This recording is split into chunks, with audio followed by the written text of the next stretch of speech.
Olá! Hoje a gente vai fazer uma verdadeira investigação psicológica e mergulhar fundo em uma das mentes mais complexas e fascinantes da ficção, a de Light Yagami.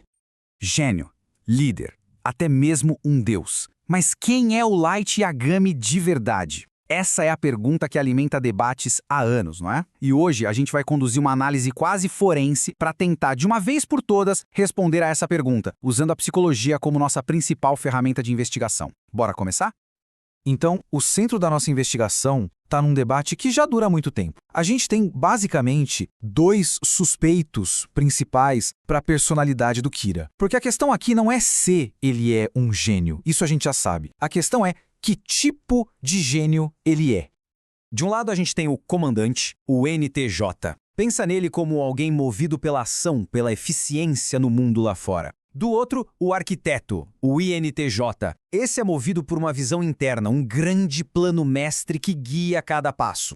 A diferença é fundamental, né? Um age para fora, o outro constrói para dentro. A grande questão é, onde o Light Yagami se encaixa nisso tudo? Para resolver esse mistério, a gente precisa das ferramentas certas, como em qualquer investigação. E aqui, a nossa lupa de detetive são as chamadas funções cognitivas de Jung. É com elas que a gente vai decifrar essa mente.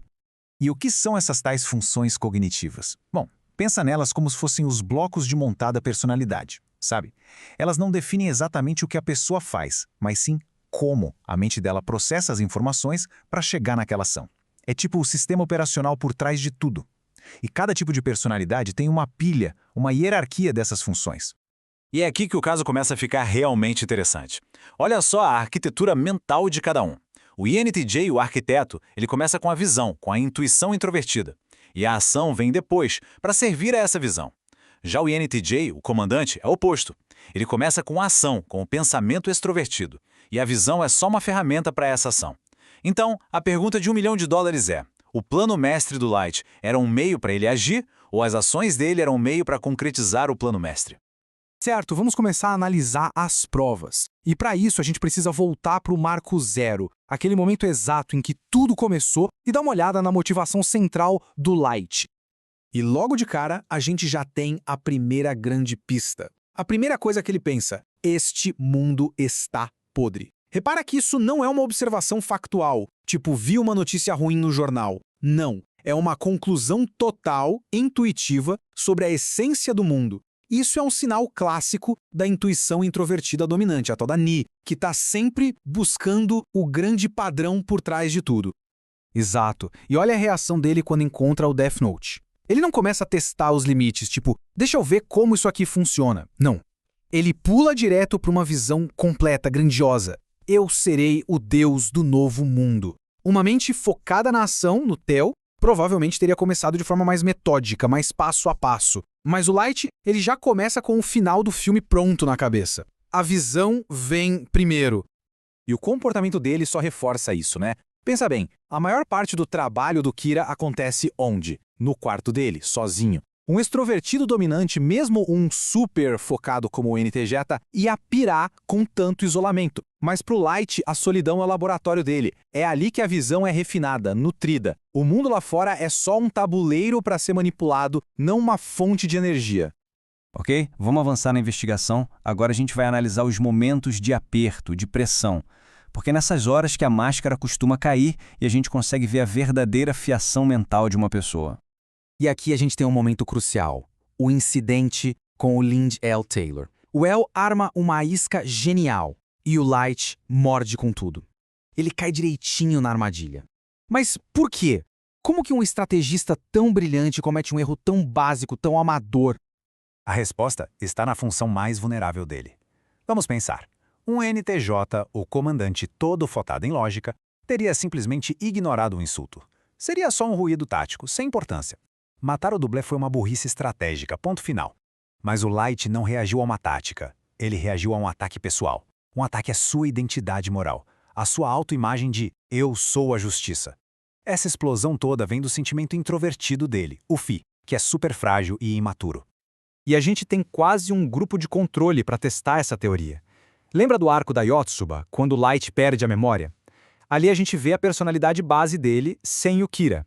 E o que aparece? Um cara cheio de princípios, com um código moral interno forte, que se recusa a manipular a misa. Isso mostra que, na essência, o que o guia é esse senso pessoal de certo e errado, uma marca registrada da função φ. E agora, a prova final. O grande finale. O colapso psicológico completo do Light naquele armazém. O fim do jogo. Na psicologia dos tipos, existe um conceito chamado grip da função inferior. Basicamente, é como cada personalidade surta sob estresse extremo. O INTJ, ele entra em grip com a sensação extrovertida, AC, fica impulsivo, imprudente, focado no físico. Já o INTJ entra em grip com o sentimento introvertido, o FI, fica super emotivo, sensível, se sentindo a vítima. Sabendo disso, qual desses dois colapsos se parece mais com o fim do Light Yagami? A cena final é um exemplo de livro didático. É um grip de C clássico. Toda aquela visão de futuro dele some. Desaparece. Ele parte para a ação física, desesperada, tentando escrever naquele pedacinho de papel. Ele está completamente afundado no terror sensorial daquele momento. A dor, o sangue, o medo. A gente não vê ele tendo um surto emocional sobre minha justiça não foi compreendida. Não. O que a gente vê é um colapso físico, sensorial, total.